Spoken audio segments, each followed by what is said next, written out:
Tawaran dari Pak Haji Herman Deru itu, saya melapor ke DPP Partai Demokrat, dan Partai Demokrat sangat menyambut baik.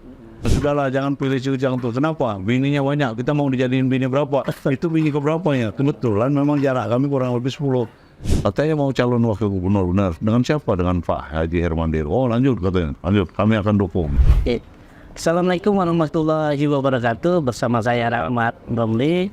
Kita dapat tamu eksklusif Bapak Haji Ujang dan dijamu di kediaman langsung di Desa Tanjung Baru, Pak ya. Tanjung Baru, Barat. Lahat ini kediaman beliau langsung nih. Sekarang Bapak Haji Ujang ini akan bahkan didaulat sebagai calon wakil gubernur Sumatera Selatan mendampingi Haji Herman Deru dengan tagline HDC. Selamat gimana kabarnya Pak hari ini? Selamat siang pada Pak Rahmat dan teman-teman. Ada juga Pak Anding, Pak Heru yang hadir di sini dari media Info Indonesia, Pak. Info Indonesia yang selamat datang, dan kami agak terkejut kedatangan Pak Rahmat dengan Andi dan Pak Heru sini. Nggak ada yang nyangka ternyata datang hari ini dan langsung minta wawancara sini. Alhamdulillah, kebetulan memang hari ini kesibukannya tensinya agak direndahkan karena sore nanti baru ada undangan ke pesantren Nurul Pala ya. Nah, jadi selama menjabat 5 tahun di Kabupaten Lahat ini, alhamdulillah berjalan dengan lancar. Pembangunan kita di desa-desa ekspor imigrasi sudah berjalan dengan lancar, dan banyak sekali yang kita bangun, termasuk mensejahterakan masyarakat. Dengan adanya itu, mungkin Pak Herman Deru, Gubernur Sumatera Selatan periode pertama itu, sering sekali datang ke Lahat dan membangun Kabupaten Lahat itu. Dengan adanya itu, silaturahmi terjaga dan berjalan dengan lancar. Banyak juga bantuan dukungan dari Batuan Gubernur Sumatera Selatan. Cinta, gimana mah kalau saya mendampingi Pak Haji Herman Deru? Ya nggak apa-apa, kalau memang sebatas ini itu ada, bolehlah. Jadi tawaran dari Pak Haji Herman Deru itu, saya melapor ke DPP Partai Demokrat, dan Partai Demokrat sangat menyambut baik. Kalau kadernya ini dipinang oleh incumbent Pak Herman Deru yang terpilihnya sampai 65% atas kan. Oh, kenapa tidak? Jadi berjalanlah ini, berjalan, dan kami sudah mengondisikan partai, ada Demokrat, Nasdem, sudah cukup. Ditambah lagi PKS, mana sudah lebih. Alhamdulillah, dukungan dari partai sudah lebih 10 kursi malah. Hasil kunjungan Bapak ke masyarakat ini, tanggapan masyarakat yang cukup berkesan apa Pak? Kalau hasil kunjungan kami ke masyarakat ini, masyarakat sangat senang sekali dengan adanya putra daerah Kabupaten Lahat diajak oleh Pak Haji Herman Deru, Gubernur Tabon, untuk mendampingi dia jadi wakil gubernur, dan merasa tersanjung, merasa bahagia putra daerahnya bisa naik kelas untuk jadi wakil gubernur. Dan rata-rata seluruh keluarga, tim, dan teman-teman yang lainnya WA walaupun telepon, dia malah support. Katanya mau calon wakil gubernur, benar. Dengan siapa? Dengan Pak Haji Herman Deru. Oh, lanjut katanya. Lanjut, kami akan dukung. Jadi seluruh termasuk di Motuabanya, Sid, Belvi, OI, termasuk di Lubuk Linggau, apalagi kalau Lahat Morinim. Jadi banyak, tidak ada satupun WA ataupun telepon dari keluarga, teman, dan tim itu dia nggak setuju. Dia nggak ada. Semuanya setuju semua untuk mendampingi Pak Herman Deru, karena dia tahu track record Pak Haji Herman Deru ini sampai ke daerah-daerah dia dikenal dan terkenal, dan digabungkan dengan HDCU, surveinya semakin besar sampai ke 65 sampai 70%. 70% ya. Nah, ini terkait tingginya survei juga tentu banyak tantangan. Ini kemarin ada isu-isu politik juga yang kemarin kembali diangkat. Ya. Nah, soal ijazah palsu yang kemarin rame itu kan, ini kayak rame lagi nih. Nah, mungkin Pak Ujang bisa menjelaskan langsung nih, ya, bagaimana bisa itu terjadi gitu? Oh, kalau itu biasanya lawan politik. Ya betul. Dulu saya mau mencalonkan diri di 2018, ijazah palsu katanya punya Pak Si Ujang itu mau dihembuskan sampai kemana-mana, malah sampai ke luar Sumatera Selatan. Dan memang kita kuliahnya di Sakakirti. Jarak Sakakirti dengan Palembang dengan Lahat itu kurang lebih 225 kilo.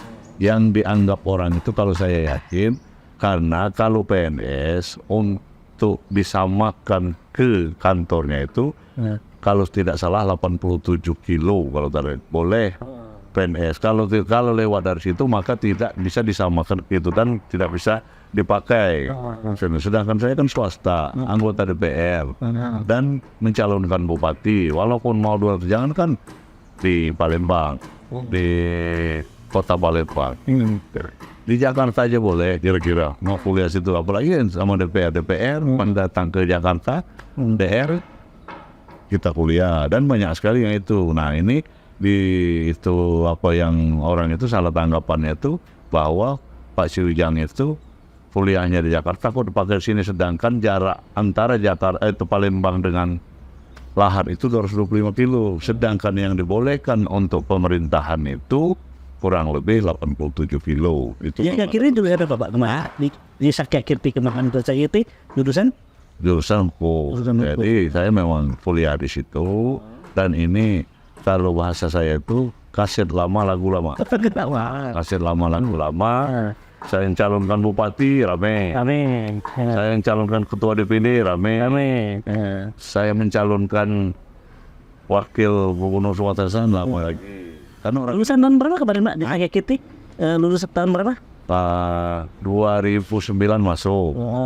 2004 lah saya. 2009 lah 2012 2009 masuk. 2013 wisuda, 14 saya mencalonkan DPR. Nah, itu memang banyak sekali demonstran, termasuk LKPN saya, termasuk kekayaan saya. Dia ngomong, ya aku ketawa aja sama sekarang. Ya memang saya dari nol usaha dari kecil, karena kegigihan, ketekunan, kejujuran kita sampai sekarang akhirnya meningkat. Alhamdulillah berjalan dengan dan bisa mendidik keluarga untuk jadi pengusaha juga dan teman-teman yang lain. Kekayaan ada, jabatan ada. Nanti biasanya satu lagi nih, wanita ada nggak? Wanita ini wanita ini istri tercinta Ibu Lidiawati. Dia sekarang terus kami sini. Memang dulu pernah diisukan waktu saya kampanye di Kabupaten Lahat kota di Gunung Gajah. Saya lagi kampanye itu katanya, sudahlah jangan pilih Si Ujang tuh. Kenapa? Bininya banyak, kita mau dijadiin bini berapa? Itu bini keberapa ya? Kebetulan memang jarak kami kurang lebih 11 tahun. Jadi bilanginnya itu istri keberapa? Jadi akhirnya setelah saya deketin istri, deketin juga.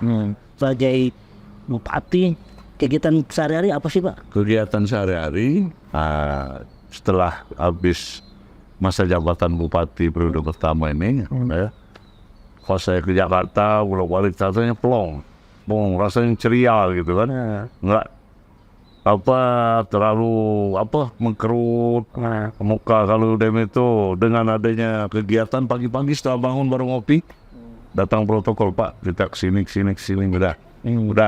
Pas datang situ belum selesai, Pak udah ditunggu di situ, udah jalan terus. Tapi setelah saya habis masa jabatan, sering ke Jakarta, ada anak sekolahnya di Jakarta, santai. Nah itu pagi-pagi saya sering jalan keliling atau jalan itu untuk olahraga kan.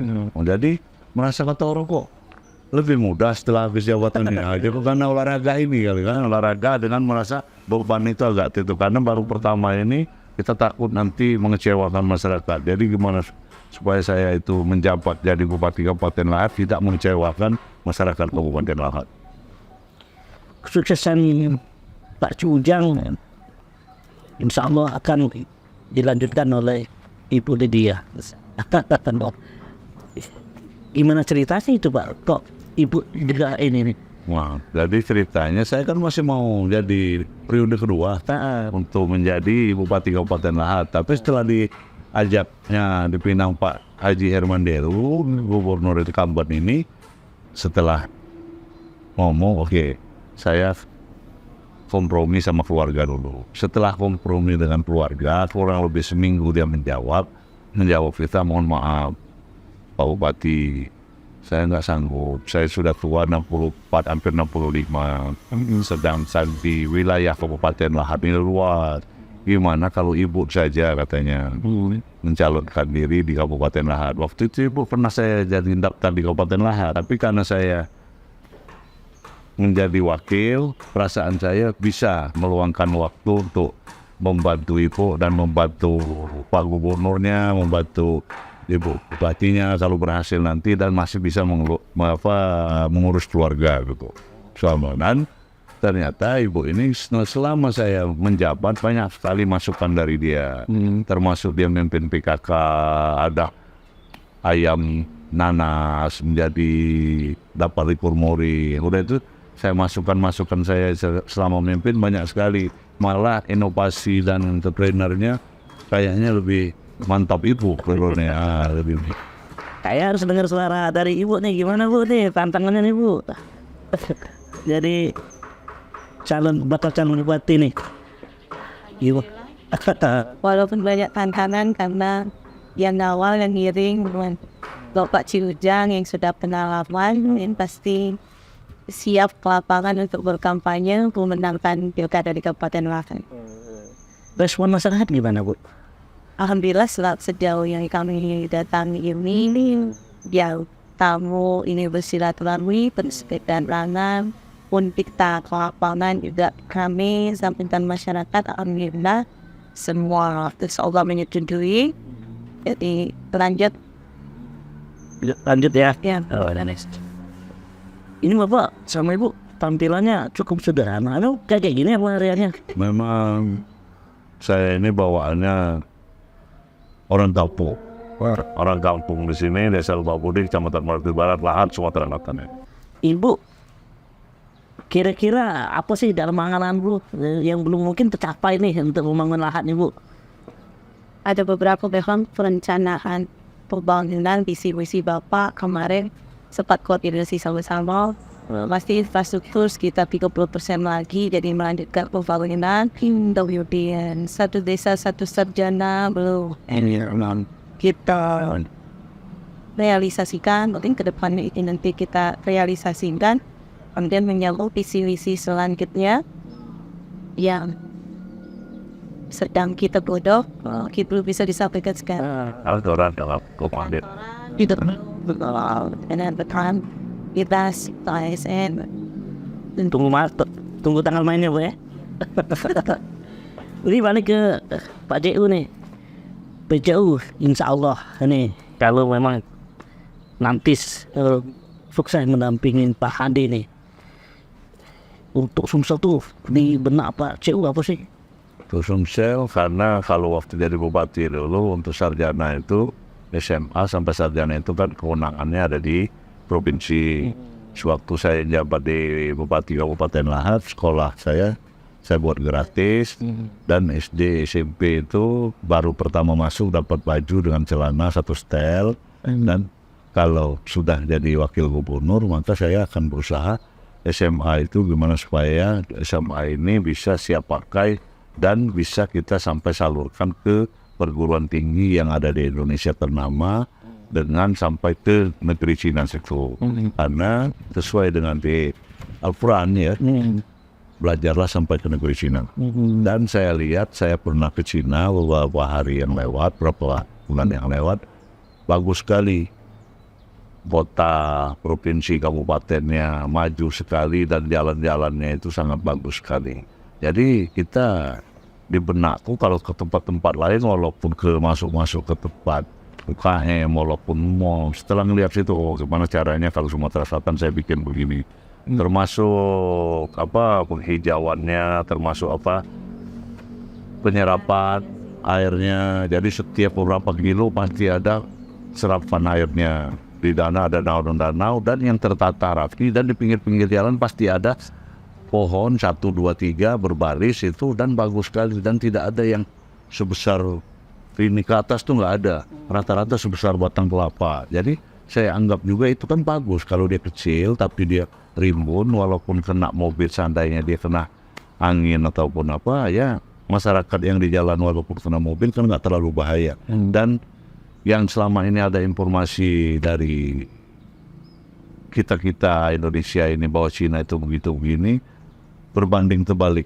Setelah saya lihatin kotanya bagus, masyarakatnya nerima dengan adanya wisatawan dari apalagi Indonesia, dan banyak kemiripan dengan Indonesia situ. Dan saya berinisiatif waktu itu gimana caranya supaya orang Indonesia itu kita kuliahkan sampai ke negeri Cina ini supaya bisa mencontoh pembangunannya, bikin jembatan, bikin gedung, bikin apa pengairan. Dia nggak ada yang apa irigasi itu begini lurus, dia pasti begini, nggak ada yang begini. Kalau begini kan bisa longsor, tapi kalau dia rata-rata begini, dan malah kita bisa berjalan ini ke sini, ke atas sini, berjalan. Kalau kita mau naik kan, nah itu kan kita contoh yang baiknya kita contoh, yang kurang baik kita tinggalin. Ya alhamdulillah orang-orang lulusan dari luar negeri, walaupun kita nanti bukan ke Cina saja, ke Eropa juga kita apa itu termasuk Malaysia, Singapura, ya kita usahakan gimana masyarakat ataupun putra-putri Sumatera Selatan yang kurang mampu tapi cerdas, kita buat beasiswa untuk disekolahkan ke luar sana. Soal pembangunan infrastruktur gimana?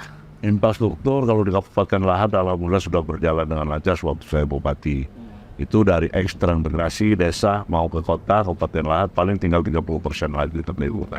Dan kalau saya ibu juga jadi tinggal dia meneruskan. Tapi kalau untuk provinsi, saya dari perbatasan, karena saya dikasih tanggung jawab sama Pak Haji Hermandiru dari Empat Lawang, Lahad, Empat Lawang dan Pagaralang termasuk Morinim dan pemekarannya seperti Pali dan Rabu itu, ini perbatasannya dengan Bengkulu.